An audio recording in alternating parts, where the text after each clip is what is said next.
নমস্কাৰ, স্বাগতম জনাইছোঁ আপোনালোকক মোৰ অন্য এটা ভিডিঅ'লৈ।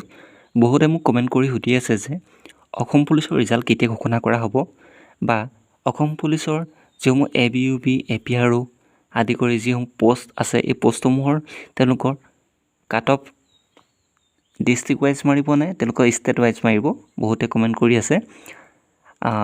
আজি তোমালোকৰ বাবে এই ভিডিঅ'টো মই বনাবলৈ চেষ্টা কৰিছোঁ। চাওক, প্ৰথমে মই ৰিজাল্ট কেতিয়া আউট হ'ব তাৰ বিষয়ে মই আপোনালোকক জনাই লওঁ। অসম পুলিচৰ ৰিজাল্ট ছেপ্টেম্বৰ মাহত আউট হ'ব আৰু আপোনালোকক 10 অক্টোবৰ তাৰিখে আপোনালোকক এপইণ্টমেণ্ট লেটাৰ প্ৰদান কৰা হ'ব আৰু 1 নৱেম্বৰ তাৰিখে আপোনালোকক নিজৰ নিজৰ ডিষ্ট্ৰিক্টসমূহত জইন কৰিবলৈ নিৰ্দেশ দিব। ইয়াৰ পিছত নেক্সট কুৱেশ্যনটো হৈছে যে কাট অফ ষ্টেট ৱাইজ মাৰিব নে ডিষ্ট্ৰিক্ট ৱাইজ মাৰিব। চাওক, অসম পুলিচৰ যিসমূহ ৰিক্ৰুটমেণ্ট প্ৰক্ৰিয়া চলি আছে তাত কিছুমান পোষ্ট আছে ABUP বা APRO, এই পদসমূহৰ তেওঁলোকৰ ডিষ্ট্ৰিক্ট ৱাইজত পোষ্ট হয় আৰু গতিকে এইসমূহ পদৰ কাট অফ মাৰ্ক ডিষ্ট্ৰিক্ট ৱাইজত মাৰিব। প্ৰতিখন ডিষ্ট্ৰিক্টৰ কাট অফ বেলেগ বেলেগ থাকিব, অৰ্থাৎ প্ৰতিখন ডিষ্ট্ৰিক্টত যিমানটো পোষ্ট খালী আছে তাৰ এগেইনষ্টত কাট অফ বনিব।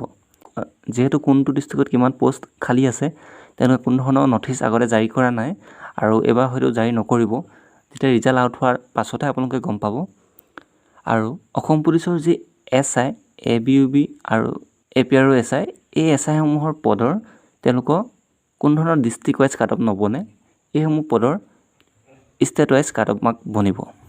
আৰু এটা কুৱেশ্যন মোক বহুতে সুধি আছে যে অসম পুলিচে হওক বা ADRE হওক বা যিসমূহ ৰিক্ৰুটমেণ্ট প্ৰক্ৰিয়া চলি আছে পোষ্টৰ, এইসমূহৰ যেতিয়া ৰিজাল্ট দিব আৰু 10 অক্টোবৰ তাৰিখে তেওঁলোকৰ এপইণ্টমেণ্ট লেটাৰ প্ৰদান কৰিব, তাৰপিছত তেওঁলোকৰ জইনিং ডেট হিচাপে বা জইনিং ডেট কেতিয়া হ'ব। যিহেতু 10 অক্টোবৰ তাৰিখে এপইণ্টমেণ্ট লেটাৰ প্ৰদান কৰিব, তাৰপিছত 1 নৱেম্বৰ তাৰিখে জইনিং ডেট হ'ব, অৰ্থাৎ 1 নৱেম্বৰ 2025ত জইনিং ডেট দিব আৰু আপোনালোকে নিজৰ নিজৰ জিলাৰ যি হেডকোৱাৰ্টাৰ আছে হেডকোৱাৰ্টাৰত আপোনালোকে জইন কৰিবগৈ লাগিব।